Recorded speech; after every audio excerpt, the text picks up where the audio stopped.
හැමදාම අර පුරුදු විදියට මෙහෙමනේ අර මේ නිලමැස්ස කැමති අසූචි කොටට. නිලමැස්ස.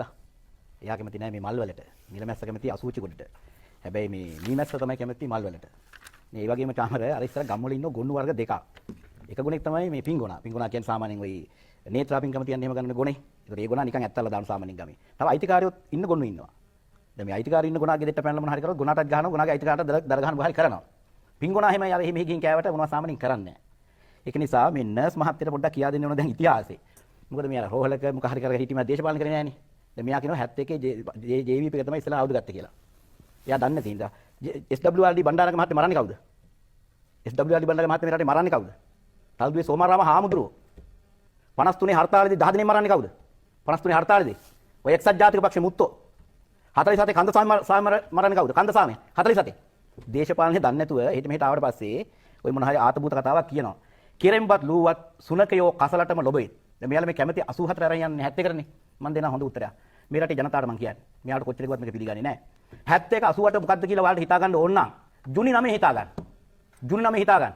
71යි 83යි මේ රටෙන් හොදලා දාවා. මේ දේශපාලන පක්ෂ දෙකට කනේ පාරක් ගාලා හොදලා දැන් මේ ජුලි 9 වෙනිදා. ජුලි 9 වෙනිදා මේ රටේ අරගලයක් තිබුණා. මොකක්ද අරගලය? මේ ආණ්ඩුව හින්දා කන්න නැහැ, බොන්න නැහැ, අඳින්න නැහැ, ලයිට් නැහැ, මේ ජීවත් වෙන්න විදියක් නැහැ. කොළඹ ජනතාවට ගෑස් ටික නැහැ. කළුවරේ ඉන්නේ. උයා ගන්න විදියක් නැහැ. කඩේකින් කන්න ගෑස් ටික නැහැ. පාරට බහින්න තෙල් ටික නැහැ. එකම සොහොන් පිටියක් බර රටපත් කරට උනේ. ඒ හින්දා තමයි මිනිස්සු පාරට බැස්සේ. ඒ හින්දා තමයි ගෝල් බේස් එකට බැස්සේ. ඒතර ගෝල් බේස් එකට බැලලා කරලා ඊටාම සාමකාමී අරගලයක්. ගල් කැටයක් අතින් ගත්තේ නැහැ. දැන් 87 අවුරුදු ගත්ත කියනවනේ. 71 ගත්ත කියනවනේ. හැබැයි ගරුමන් මොකද පොඩ. එතකොට කිසිම ගල් කැටයක්වත් ගත්තේ නැතුව. මේ වටේ ගල් කැටයක්වත් ගත්තේ නැතුව ඉතින් මගේ කියන එක කියන්න දීලා ප්‍රශ්නේ අහන්නකෝ. නෑ මම කාරණා අවසන් කියන එක කියන්න දීලා දැන් මේ වාක්‍ය අවසන් කරන්න දෙමු. හොඳයි. වාක්‍යයක් කිව්වට පස්සේ මම කියන්නේ ප්‍රශ්න දීලා අපිට ඔය. රයිට්. එතකොට කිසිම ගල් කැටයක් ගන්න නැතුව කන්න නැත්තම් බොන්න නැත්තම් අදින්න නැත්තම් ලයිට් එක නැත්තම් ඒක පාලකයට දෙන්න බැරි නම් ව්‍යවස්ථාවේ තියෙනවා සාමකාමී උද්ඝෝෂණ පුළුවන්. එක්සත් ජාතීන්ගේ මානව හිමිකම් ප්‍රඥප්තිය තියෙනවා. දේශපාලන දැනගෙන ඕන. හරි. දේශපාලන දැනගෙන ඕන. මම කියන්නේ දැන් ඔයාට අපි දෙනවනේ. ඔයා කමන්නේ. හරි හරි බලන්න. එකට ලගිනකොට ඔක්කොටම රිදෙනවා අහන්න. නෑ නෑ. මම කියන්නේ ඔය මේ ජූනි 9 තිබිච්ච අරංගලය මේ ජනතා අරංගලයයි ජනතා විමුක්ති පෙරමුණේ අරංගලයයි සම්බන්ධ කරන්න එපා. අරක ඉතාමත් ඒක බහුණේ කරලා ප්‍රශ්න අහන්න පුළුවන්. නිර්පාක්ෂික අරංගලයක් කියන එකයි. මොකද ජනතා විමුක්ති පෙරමුණේ නායකයා කිව්වේ ඔය යන්න එපා කියලා. ඔයාට මේ ප්‍රශ්නයක් අහන්න මම මේ පිස්සුවල ඉන්නවනේ. හරි ප්‍රශ්න කරමු. මෙයාට ප්‍රශ්නයක් අහන්න ගියාම පස්සේ මෙයා මට උපදෙස් දෙනවා. ඔයා දේශ මන්ත්‍රීවරයෙක් නේද? නැද්ද? ඔයා කියනවා ඒකට ඔයා ඡන්ද දීලා නෙමෙයි මම මන්ත්‍රී කෙනෙක් උනේ. ඒකට මේක සම්බන්ධ කරන්න එපාලු. ඔව් ඒක මං කියන්නේ ඒක මම ඒක ප්‍රශ්නයක් නෙමෙයි. මම ඒකට විරුද්ධයි. මගේ අදහස. ඔයා මන්ත්‍රී කෙනෙක්. අපි කතාව කරගෙන හොඳයි. එතකොට මේ රටේ ජනතාව තේරුම් ගන්න දැන්. රයිට් මේ රටේ ජනතාව තේරුම් මොකද ඔයාලට 71 අමතකයි. 88 89 අමතකයි. රයිට්. හැබැයි ජුනි 9 අමතකයිනේ. ඇයි ජුනි 9 පාරට බැස්සේ? මේ ආණ්ඩු තෙල් ටික දුන්නේ නැහනේ. ගෑස් ටික දුන්නේ නැහනේ. පොර ටික දුන්නේ නැහනේ. ගොවිය පුච්චුවේ නිකන් නෙමෙයිනේ. ගොවිය පාරට ඇහිලා පිච්චුවේ ඇයි? ඇමතිය පිච්චුවේ ඇයි? කොටාපේට බැන්නේ ඇයි? කියන්නේ මිනිස්සුන්ට කන්න නැහැ, බොන්න නැහැ, ඉන්න නැහැ, අඳින්න නැහැ, ළමයින්ට නිදා ගන්න විදියක් නැහැ. ඒක නිසා තමයි පාරට බැස්සේ. එහෙනම් කවුද වැරදි? පාලකයා වැරදි. ජනතාවට මොකද කරන්න තියෙන දේ? සාමකාමී අරගලයක්. ගල් කැටයක් ගත්තේ නැහැ. සාමකාමී අරගලයක් කොළඹ. සිංහල, මුස්ලිම්, බෞද්ධ, මැලේ, හින්දු, ඉස්ලාම් ඔක්කොම එකතු වුණා. කොළඹ මහා ධනවතිය හිටියා. වැල්ලවායේ දුප්පතා හිටියා. සියල්ල එකතු වෙච්ච සාමකාමී අරගලයක්. රයිට් පැහැදිලිනේ? දැන් ඒකට ජුනි 9 මොකද කරන්නේ? රාජ්‍ය ත්‍රස්තවාදය. නම රාජ්‍ය ත්‍රස්තවාදය, රාජපක්ෂ ත්‍රස්තවාදය. රනිල් වික්‍රමසිංහයි රාජපක්ෂලා එකතු කරලා ගහපු ත්‍රස්තවාදය. ජූනි 9 අරලියගහ මන්දිරයට ගෙනෙල්ලා. අරලියගහ මන්දිරයට ගෙනෙල්ලා. කවලා පොවලා ජෝන්ස්ටන්ලා මෙතන උසි ගන්නවල නාමල්ලත් ඉඳලා මොකද කිව්වේ? මේක තමයි වෙලාව ගෝල් පේස් බහින්න. මේක තමයි වෙලාව ගෝල් පේස් බහින්න. අර ගුරු සංගමේ මෑනියෝ මොකද කිව්වේ? අර කෙහිවිල කඩගේ ගුටි කෑවේ. ඒ මෑනියෝ මොකද කිව්වේ? අපි අරලියගහ මන්දිරයකට ගැහුවා ඊගාවකට ගන්න යන්නේ. රමේෂ් පතන පාර්ලිමේන්තුව මොකද කිව්වේ? රමේෂ් පතන පාර්ලිමේන්තුවේ කියනවා පොලිස්පති පොඩි මේ මගදී අහන්න වාක්‍ය උන ප්‍රශ්න අහන්න. ඒතර රමේෂ් පතන අපි මේ කාර්ය අවසන් කරන්න ඊට හරි උදාහරණ මේ කට්ටිය මේ ප්‍රශ්නයක් අහන්න තැන දැනගන්නකෝ. පාර්ලිමේන්තු මන්ත්‍රී නේද? ඔව් මන්ත්‍රී තමයි ප්‍රශ්න අහන්න මම. ප්‍රශ්නේ මේක ගොන් විදිහට මැදට පයින්න එපා. ගොන් කමර මැදට පයින්න එපා. එතකොට රමේෂ් පතන පාර්ලිමේන්තුව කියනවා ඒක වළක්ව ගන්න එන්න හැදුවා පොලිස්පති කිව්වලු එයාලට ගහන්න දෙන්න එන්න එපා නවත්තන්න එපා කියලා. දැන් කොල්ලෝ එනකොට වතුර ගහනවා, බැටර් ප්‍රහාර ගහනවා, ටියර් ගෑස් ගහනවා. එදා එතෙන්ට යන්න ගහන්න ඉඩ දුන්නේ හමු පොලිස්පති ආරක්ෂක අමාත්‍යාංශ ලේකම්. ඒ කියන්නේ දැන් මේ සාමකාමී නිරායුධ මිනිස්සුන්ට ගහන්නේ පොලිස්පති එකතු වෙලා. ඊට පස්සේ පොලිසිය එකතු වෙලා. මම ප්‍රශ්න අහන්න. අරගල කරන්න අයිතිය තියෙන්නේ ගෝල් ෆේස් එක ඉදිරියට විතරද ඕනම කෙනෙකුට ඒ භූමිය අයිති. ඕනම කෙනෙකුට එතනට යන්න පුළුවන්. ඕනම කෙනෙකුට නෑ, නෑ, වාට ප්‍රශ්න අහන්න විතරයි පුළුවන්. ප්‍රශ්න අහන්න බෑ. ප්‍රශ්න ගෙඩියෙන් අහන්න බෑ. මේ එහෙම අහන්න බෑ. නලිමද ප්‍රශ්න ඔබතුමා කාලේ හම්බුනා සම්පූර්ණ වෙනවා. හරි. ඔයාලා පැහැදිලි කිරීම බෑ මට. එතකොට ගියාට වටේම ගිහිල්ලා ගෙවල් ගිනි තියාගෙන යන්න පුළුවන්. ඔබතුමාලාගේ සංවිධානයේ කට්ටිය තමයි මෙහෙව්වේ. අනිත් සාමාන්‍ය මිනිස්සුන්ට. දැන් ඔයාලා පැහැදිලි කිරීමනේ සංවිධානය මෙහෙව්වේ. එතකොට නාකාරක පාර්ලිමේන්තු මන්ත්‍රීවරයෙක් හැටියට දැනගන්න පැහැදිලි කිරීම. එක. ප්‍රශ්න එක. ඔබතුමාලා පරිවර්තනය මෙහෙවට ප්‍රශ්න නැහැ. හරි මෙහෙ ඔබතුමා එතකොට ඉදා පැහැදිලි මම කියන්නම්. පැහැදිලි ඔබට උත්තර දෙන්න. අපිට දෙන්නකෝ. කලබල වෙන්න එපා. භූමිතල දාපු කරඬිය වගේ අනේ අපි මේව කියනකොට දෙනවා. හරි. මොකද මේ ඇත්ත කියනකොට හෙටත් ඔයාලට පාඩම බහින්න බෑ. මේ ඇත්ත හරියට පැහැදිලි වුණොත් ඔයාලට අද මෙතනින් කොළඹින් යන්න බැරි වෙන පුළුවන් සමහරට. පොඩක් අහන් ඉන්න. අපි බය නැහැ. පොඩක් අහන් ඉන්න. අපි එතකොට මේ රටේ ජනතාව නිකම් පාඩ බැස්සේ නැහැ. තෙල් මන්ද මෝරලා පොලිසියෙන් ගුටි කන්න පාඩ බැස්සේ නැහැ. කොල්ලෝ රයිට් මේ ඔක්කොම මේ රටක් පාරට බැස්සේ දුකේ ඉන්න බෑ. ලයිට් නැහැ, කන්න නැහැ, හාමතේ ඉන්නේ. ගොවියට වගා කරගන්න නැහැ. දීවරට මොහොතට බහින්න විදියක් නැහැ. ඒ නිසා තමයි කොළඹට ආවේ. එතන ගල් කැටයක් නැහැ. එතන තුනේ චිත්‍රය, ගීතය, චිත්‍රපටිය, රසවින්දනය හරි ලෝකෙටම ආදර්ශයක් දීප එක. කවුද වෙනස් කරේ? ඔන්න ඉන්න. කවුද වෙනස් කරේ? ජූනි 9 වෙනිදා උදේ අරලිගහ මන්දිරයට ගෙනෙල්ලා. ප්‍රාදේශ සභාවල කැබ් වලින් ආවේ. එන්න බෑ එහෙම. ප්‍රාදේශ සභාව අපේ වාහන තෙල් ගාලාගෙන ආවේ. කැබ් ටික ඔක්කොම පිච්චුවා. කවුද පිච්චුවේ? ඒ වගේ එන්න බෑ එහෙම. ඒ වර්ගෙන් ඇවිල්ලා කන්න දීලා බොන්න දීලා අරක්කු දීලා නාලාගිරි හස්තියන්ට වගේ පොවලා උදුළු මිටි 500ක් බෙදලා ගිහිල්ලා ගැව්වා තෙන්ට. අර ෆාදර්ට ගහන්නේ අම්බලන්ගොඩ ප්‍රාදේශ සභාවේ සභාපති. අම්බලන්ගොඩ ප්‍රාදේශ සභාවේ සභාපති තමයි ෆාදර්ට පියතුමාට දිග පොල්ලකින් ගහන්නේ. කවුද ගෙව්වේ? පොහොට්ටුවෙන් මැරත් තර්ජනය කරේ. ඒතර පොලිස්පති හිටියේ රාජපක්ෂ ත්‍රස්තවාදයේ පැත්තේ. ආරක්ෂක අමාත්‍යාංශ ලේකම් හිටියේ ඒ පැත්තේ. දැන් ජනතාව මොකද කරන්නේ කියන්නේ? දැන් ජනතාව මොකද කරන්නේ? එදා ඒ වගේම පොඩ්ඩක් මගේ ප්‍රශ්නේ ඊට පස්සේ උත්තර දෙන්න දැන් ජනතාව මොකද කරන්නේ කියලා මගේ ප්‍රශ්නේ ඔබතුමාගේ වැඩේ උත්තර ගන්න. වාගේ වෙලාවද කියන්නකෝ. නෑ, ප්‍රශ්නේ ඊට අපේ පස්සේ උත්තර දෙන්න එපා. ඊට පස්සේ චාමර ඒ වෙලාවෙම නුවර ගෝඨා ගෝගමඩ ගැව්වා. දැන් මහින්ද මහත්තයා යනවා කියනවනම් ඕනම සිහි බුද්ධියකට තියෙන නිර්ණය කට්ටිය එකතු කරා මම යනවා. එහෙම කිව්වේ නෑනේ. එහෙම කිව්වේ නෑ.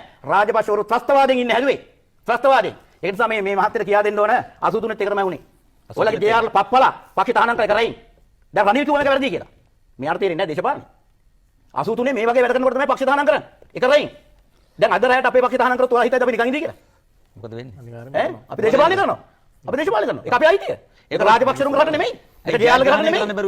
රනිල් කරන්නේ නෙමෙයි. රනිල් මොකද්ද කරන්නේ? ගහලි වල හිතන්න ඊට පස්සේ මල කඳන් දෙකට ගහුවා කොළඹට. කාගේද මල කඳන්? අර කොළඹට කොට ගහපු මල කඳන් ටික කාගේද? හෙව්වද? හෙව්වද? ඒතර 87 කියන්න පුළුවන් නේ.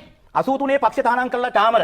රයිට් අපි දේශපාලන අයිතිය ඉල්ලුවා අපිට දුන්නේ නැහැ ඊට පස්සේ 87 මේ රට ඉන්දියාවට ලියා දුන්න ජේ.ආර් ධනගස්සලා ඔයාලගේ ලොක්කෝ අපිත් එක්ක වඩුණා මෙතන පිටකොටුවේ ජේ.ආර්ට විරුද්ධව රනිල්ට විරුද්ධව ඔයාලට මතක නැහැ ප්‍රෙස් කෝල් මහත්තයෝ ඔයාලගේ ලොක්කත් ගෙවිඳුත් තියෙන ජාතික ඇඳුම බැඳගෙන හරිද ලැජ්ජයි ඔයාගෙන මට ඔයාගෙන ලැජ්ජයි ඔයාගෙන ලැජ්ජ වෙන්න හේතුව 87 හෙට අද රැයට මේක ඇමරිකාවට ලියා දෙන්න කිව්වොත් අදත් අපි බහින් මේ නපුතු ඉන්නේ ඇඳන් අස්සේ අර කකුල අස්සේ ගහගෙන ඉන්නේ වල්ගේ කකුල අස්සේ ගහගෙන ඉඳත් හිටියේ රටට මහ විපතක් වෙනවා නම් ජේ.වී.පී තියෙන එකට මැදිහත් වෙන තමයි 87 ආවේ නැද්ද හමුදාව ලංකාව ආක්‍රමණය නැද්ද වැදූ මවත් ඔබ දිනු බිමත් රැක ගන්න ඔබේ ඇස් දෙක වාගේ කියලා අපිට කියලා තියෙනවා.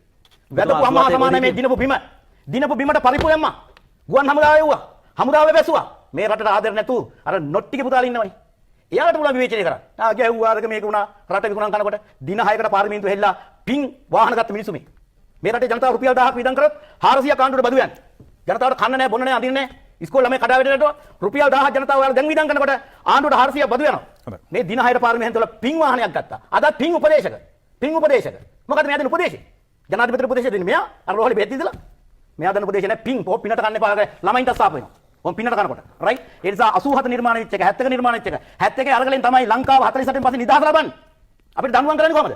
අපිට දඬුවම් කරන්නේ රජිනිගේ ආණ්ඩුවට ගැහුවා කියලා. අපි අභිමානයක්. මේක තමයි වීර පුරන් අපුර තියෙන දඬුවම. දැන් ඔයාලා කියනවා රාජ්‍ය යටතේ ගිරිතුවා කියලා. ඉතින් වීර පුරන් අපුර ගොංගාලකොට බණ්ඩලා මාතලේ කච්චරේ ගිරිතුවානේ. ද්‍රෝහියද? ද්‍රෝහියද? යාලා ද්‍රෝහියද කියනවද කියන්නේ? නෑ මට කියන්නේ දැන් ගිරිතුවාට පස්සේ අපි ද්‍රෝහි නම් ගොංගාලකට බණ්ඩා ද්‍රෝහියෝ. පුරන් අප්පු කරේ සිංහල වෙනින් සටන් කරපු එක. ඔයගොල්ලෝ කරේ සිංහලයන්ව මරන්න සිංහලොත් එක අරගලයක් කරගෙන සුද්දන්ට විරුද්ධව ඒගොල්ලෝ සටන් කරේ. එදා උදේ ගහපලම සුද්දන්ට විරුද්ධව සටන් කරේ. ඔයගෙන් එදා උදේ ගහපලම කරා කැප්පටි ගොල්ලෝ සටන් කරේ. පොඩි විරුද්ධව සටන් කරේ. පත්‍රකාරයන්ව මරලා දැම්මා. ඒතකොට මොකද උනේ අන්තිමට? හමුදාන් දව මරපින් ඔයගොල්ලෝ නැත්තරම නැති උනේ. අපිත් ඒ සටේ හිටිය වෙලාවේ. හරි හොඳයි ඔබතුමා කතා කරා. අපිත් ඒ සටේ හිටිය ඔයගොල්ලන්ට වැඩිය. අපිට තමයි හිටිය. ඔයගොල්ලෝ හිටියේ නැහැ වෙලාවේ. හරි මුළු සරණම දාලා දුන්නේ ජනතාව එක්ක පෙරුණා. මේ රටේ ජනතාව දන්නවා. සන්නද්ධ කියලා ගල්කටස් ගෙනාවේ. ගල්කටස් ගෙනාවේ අර අපි දිගට යනවා. හරි ලනුකලා කියන දා අමතුමා හරි හරි අපිත් ඒ සටේ හිටපෙව්. ඔයගොල්ලෝ හිටියේ නැහැ. අපි අතරංගු මේ පාරත් මෙන්න මේ ෆෝන් එක තියුනේ නැත්තම් ජේ.වී.පී එක තානා. සුද්දන්ට විරුද්ධව සටන් මේ පාරත් ඒකේම සමාන කරන්න එපා. මේ මට හිතන්න කාමර හිතන්න කොළඹට මලකඳන් කොට ගැහුවා. කාගේද මලකඳන්? කවද්ද? කාගේද කියනවා අපිට? කාගේද හොයන්න එපා. මොන ත්‍රස්තවාදී දැන් ත්‍රස්තවාදී පරතරයට දාලා කොල්ලත් අතරංගුට යනවා කියනවා. වසන්ත. ඉතින් 2010 ත්‍රස්තවාදී වැඩක් කළා. දැන් වසන්ත අතරංගුට ගන්නේ ත්‍රස්තවාදී පනත යටතේ ඒ කියන්නේ කුමන්ත්‍රණයක් කළාද නැද්ද කියලා හොයන්නනේ කාමර. හැබැයි 2017 ඔක්තෝබර් මාසේ 26 වෙනිදා ආණ්ඩු කුමන්ත්‍රණයක් කළා ආණ්ඩුව ඇල්ලුවා. මහින්ද මහත්තයා හොරපාරේ. දැන් මෙයා එදා කිව්වට ත්‍රස්තවාදී කියලා මහින්ද මහත්තයාට. දින 52 හොර ආණ්ඩුවක් තිබුණා. ශ්‍රේෂ්ඨ SLT මොබිටෙල් එකම එක සමෙදියාව. ගෝඨාභය රාජපක්ෂ බැදී රාජපක්ෂ වල ඔක්කොම එකතු කරා. දැන් එතකොට ඒකට රනිල් කිව්වේ නෑනේ මෙයාලා හොයන්න ඕන ආණ්ඩුව එල්ලුවා ලෝකෙම අප කීර්තිමත් වුණා කැබිනට් මේ අග්‍රාමාත්‍යවරු දෙන්නේ කියා කියලා. ඇයි අර කොල්ලට කරන්නේ? ඒ නිසා හිතන්න එපා ඔයාලා. වසන්ත ලියනගේ අන්ත ඒක නිසා අන්තරේ ගැඳුම් කරුවට ගන්න. දැන් ඊයේ පෙරේද දැනගත්තනේ. දැන් ඔයාලට ගන්න පුළුවන්ද රාජ්‍ය රහස් පනත යටතේ අධිරාජ්‍යශීල කලාප ගන්න පුළුවන්ද? බෑ. ඔයාලා ගැහුවා. ගහලා අපේ ඔළුව බැලුවා. ඒ බලන්න පුළුවන්ද? මේ ආර්ථික අර්බුදයක් ඔයගොල්ලෝ රටේ ආර්ථික ශක්තියක් ලබා ගන්න ඔබතුමා වටේ උත්තර දෙන්න. හොඳයි ඔබතුමා ප්‍රශ්නයක් විතරක් අහන්න පුළුවන්. පාර්ලිමේන්තුවේ ඉන්නවද? පාරක් ගානේ උද්ඝෝෂණ කරගයි දින්නේ මේ වෙලාවේ තියෙන ආර්ථික ශක්තියක් කරන්න. හොඳයි ඔබතුමා කතා කරා. දෙගුරුන් විසින් තම දරුවන්ට දෙන නොමද දන නම් වියතුන් සභා මැද ඉන්න ඉදිරිව ශිල්ප දෙනුමයි. ඔයාගේ වැරදිනේ අමරාත්ගේ වැරද්ද. කියන්නේ කතා කරනකොට කවුරුහරි කලම් පයින්නවා නම් අපි කතා කරා ඉතින්. ලෝකපාල කියන්නේ වියතුන් විසින් තම දරුවන්ට දෙන නොමද දන නම් වියතුන් සභා මැද ඉන්න ඉදිරිව ශිල්ප දෙනුමයි. ශිල්ප දීලා නැහැ. ඒක නේ ඔමලාද? අහගන්න එපා තමයි. ඒක නිසා රයිට් ඒක නිසා චාමර දැන් 2018 ඔක්තෝබර් මාසේ 26 වෙනිදා ලංකාවේ රාජ්‍ය විරෝධී කුමන්ත්‍රණයක් මහින්ද මහත්තයා කළා. රාජ්‍ය විරෝධී කුමන්ත්‍රණයක් ගත්තද? එහෙනම් ඇයි මේ සම්පත් මේ කොල්ලගන්නේ අපි? අන්තරේ කොල්ලගන්නේ. නිසා ඔයාලට ඕන ඕන විදිහට නටන්න බෑ. ඒ නිසා 71 මොකද්ද කියන එක ජුනි 9 වෙනිදා මේ රටේ පෙන්නුවා. උදේ ගැහුවේ රාජ්‍ය පස්ස ත්‍රස්තවාදියා පොලිස් පතිත් එක්ක එකතු වෙලා දාන්නේ මේ. ඒතර අපි මොකද කරන්න කියන්නකෝ දැන්? අනිත් මොකද මම ප්‍රශ්නයක් තියෙනවා. ඒක තනි කර ඒ වැඩේ තනි කර ඒ වැඩේ ඇත්තටම මොකද ඒ අරගලෙත් එක්ක දානවා මුළු ලංකාවෙම කට්ටිය හිටියා. ඒක ගන්නකොට තමන්ට ගන්න වගේ දැනුණේ සමහර. මෙතුමා වෘත්තීය සමිති ව්‍යාපාරීන් අපි පිළිගන්නේ නැහැ දේශපාලනේ. ඒ කාලේ. නමුත් හෙදියෙක් කියලා වෙලා ශේෂ්ත්‍රී ඉන්න කෙනෙක් කියලා ඒගොල්ලෝ දේශපාලන කරන්න තහනම්ද? කම්කරවන්න දේශපාලන කරන්න තහනම්ද? වෘත්ති කරන දේශපාලන කරන්න තහනම්ද? රාජ්‍යවරුන් දේශපාලන කරන්න තහනම්ද? හරි හරි. එතකොට මේ උත්තර දෙන්න. උත්තරේ. තහනම් කරලා තියෙන්නේ. දැන් මේ එතකොට පක්ෂ දේශපාලන පාර්ලිමේන්තු දේශපාලන කරන්න ඕන දේශපාලන කියන්නේ. හරි. මොඩකම. ඔයගොල්ලෝගේ ව්‍යාපාරේ කම්කරු ව්‍යාපාරේ උත්තර දෙන්න දෙමු. දැන් සිංහල මං කිව්වනේ. හරි මම උත්තර ගන්න. හොඳයි. මං සිංහලෙන් කිව්වනේ. ඒක අපි පිළිගන්නේ නැති වෙනම කතා නෝ. ඒක කතා කරන්න බෑ. මං කිව්වේ එයා හෙදියක් හැටියට ඒක දන්නවා. හෙදියක් හැටියට දේශපාලනේ දන්නේ නැහැ කියලා කිව්වේ. මොකද? සිංහල තේරෙන්නේ නැද්ද? මොකද කිව්වේ? මං කිව්වේ හෙදියක් හැටියට හෙද රාත්‍රියේ දන්නවා. එයා දේශපාලනේ දන්නේ. හෙදිය එතකොට අනිත් වෘත්ති කියන මේ දේශපාලන කරන්නේ. ඒ දන්න කට්ටිය ඉන්නවා මෙයා දන්නේ. පරිසර. දන්න කට්ටිය ඉන්නවා මෙයා දන්නේ. රයිට්. ඉතින් චාමර රයිට් එදා උදේ ඒ ගහලා ත්‍රස්තවාදී රාජපක්ෂ එයා යන්න නෙමෙයි හිටියේ. ඒ වෙලාවේ ගැහුවා ගෝඨගම නුවරට. ගහලා මෙයාලා සුද්ධ දාගෙන රාජපක්ෂ එනම් තනිකර මැර රාජ්‍යයක් මේක හදනවා. හැබැයි අර කොල්ලන්ට දුක හිතන තමන්ගේ මිනිස්සුන්ට ගන්න. ඒ නිසා තමයි හැන්දෑවේ අරගලේ වුනේ. එදා උදයක් තිබුණා නම් හවසක් නිර්මාණය වෙන්නේ නැහැ. එදා උදයක් තිබුණා. දැන් ඒක හොයනවද ඔයාලා? ඔයාලා හොයනවද? ජෝස්තන් අත්තරන්කට ගත්තද? මහින්ද ගත්තද? නාමල් ගත්තද? ඇයි මේ අපේ කොල්ලෝ විතරක් ගන්න පෙපොල් පෙළු ගෑවා කියලා? 2018 රාජ්‍ය විරෝධී කුමන්ත්‍රණයක් කරාද නැද්ද? ආලගහ මන්ත්‍රී බලෙන් ඇල්ලුවද නැද්ද? දින 52ක් හොරෙන් හිටියද නැද්ද? ඒව රාජ්‍ය විරෝධී කුමන්ත්‍රණ නෙවෙයිද? ඒ නිසා මේ ඔයාලට ඕන හැටි නටන්න මේක බෑ. රයිට් දැන් ජනතාව හොඳට අවබෝධයක් තියෙන්නේ. මෙන්න මේකට මම නම් උදේ හවස වඳිනවා චාමර. මේක නොතිබෙන්න මේ පාර ජනතාව විමුක්ති පෙරමුණ තහනම්. මේක තහනම්. මොකද මෙයාලා කලින් මේ දේශපාලනේ පහලට ගෙනිච්ච චාමර දැන් ලොකු වෙනස් වෙලා තියෙන්නේ මේක. ඉස්සර ඔයාගේ UNP තාත්තගෙන් තමයි යාගේ පුතාට දේශපාලනය යන්නේ. ශ්‍රී ලංකාවේ තාත්තගෙන් තමයි පුතාට දේශපාලනය යන්නේ. වෙනස් වෙන්නේ නැහැ. හැබැයි දැන් විනාඩි 5න් පාට UNP දරුවන්ට ශ්‍රී ලංකා දරුවන්ට මේක යනවා. ඒකින්ද දැන් සමාජය වෙනස්. ඔයාලා හිතා ගන්නනේ ඉස්සර තිබිච්ච සමාජය නෙමෙයි. ඔයාලා කලින් නම් මේ මාදිරේ ඉඳන් මේ ජාතික රූපවාහිනියට අවුරුද්දක් අපිට එන්න දුන්නේ නැහැ. මහින්ද මහත්තයා බලන් ඉඳිද්දි. 2021 චාමර අපිට එකක් නැහැ. මම ලියලා තියෙන ඔක්කොම. 2021 මේ ජාතික රූපවාහිනියට එකක් ආවේ නැහැ. මම ආවේ අවුරුදු 3කින් මේ ආවේ. ආවේ. 2021 අපිට එකක් දුන්නේ නැහැ. ඔමයි ඔයාලා දේශපාලනය කරන්නේ. එහෙමයි දේශපාලනය කරන්නේ. ලැජ්ජයි මහත්තයෝ දේශපාලනේ. ලැජ්ජයි ඔය දේශපාලනේ. ඒක නිසා මේ අපිට කතා කරලා දැන් මේක නිසා කොල්ලෝ දැනුවත් වෙලා තියෙන්නේ. ඒක තමයි අපිට පාඩම වෙන්නේ. ඒක තමයි පාඩම වෙන්නේ. රයිට්. ඒ නිසා දැන් රට වෙනස්. දේශපාලනේ වෙනස්. දරුවෝ අවදියෙන් ඉන්නේ. ඔයාලා හොඳ සෞබුද්ධියෙන් ඉන්න මේ දරුවන්ට අපි කියනවා 71 මොකක්ද උනේ කියලා දැන් බලා ගන්න. ජුනි 9 බලා ගන්න. කොහොමද කරේ කියලා බලා ගන්න. 88 89 මොකක්ද උනේ කියලා ඔයාලා තේරෙන්නේ නැත්නම් පුතේ, දුවේ ඔයාලා බලන්න ජුනි 9 මොකක්ද මේ කරේ කියලා. ඒ නිසා මේ රට මංකොල්ල කරන හොරගම් කරන පින් ජනාධිපති කෙනෙක් ඇවිල්ලා තමන්ගේ අන්තපුරයටම පත් ඉඳලා අපි ඉවසන් ඉන්න ඕනද? උපදේශක පත් කළා හැමතැනම අපි ඉවසන් ඉන්න ඕනද? ඔයාලා පිස්සුකන් ඇමති පුතා මැටි ඇමති පුතා ගිහින් ගන්න රාජ්‍ය වාහනේ. කොහොම නීතිය? රාජ්‍ය දේපල අවභාවිතය. රාජ්‍ය දේපල අපි තෙල් ගහලා දෙන්නේ ඇමතිට මැටි ඇමතිගේ මැටි පුතාට කොල්ලොන්ට ගහන්නද? මොකද මේ රට කියන්නකෝ ඔයාලා? හොඳයි අවසන් කරමු. ඔයාලට ගැහුවා මදි. සාතිකය ගැහුවා මදි. මෙතන තියෙනවා විනාඩිය. හික්කඩුවේ නගරාධිපති. හික්කඩුවේ නගරාධිපති මැරිලා පොට්ටුවේ හික්කඩුවේ නගරාධිපති මැරිලා. වල දාන්නේ 4,80,000ක් සභාවේ. 4,80,000. පෙට්ටියට 1,75,000යි. ඊකට කෝට් එකට 9,000යි. මල් වෙඩි ගන්න 30,000යි. ඊට පස්සේ නුවර මල් වලට 20,000යි. කත්ත 6යි සෑය 2,65,000යි. දෙන්න පුළුවන්ද එහෙම? අපි බදු ගෙවන්නේ ඔය පොට්ටුවේ සභාපතිලා මැරුණා වල්ලන් නෙමෙයි. ඔයාලා කල්පනා කරන්න. මේක නෙමෙයි ගෙවන්නේ බදු ගෙවන්නේ. ඉස්කෝල ළමයින්ට කන්න නැහැ. ඕනේ පෙට්ටි කරන මිනිස්සු මැරෙනවා. එහෙමයි තියෙන්නේ. ඉතින් ඔයාලා හිතන්න ඔය හැමදාම ඔය සෙල්ලම් කරන්න බෑ කියලා.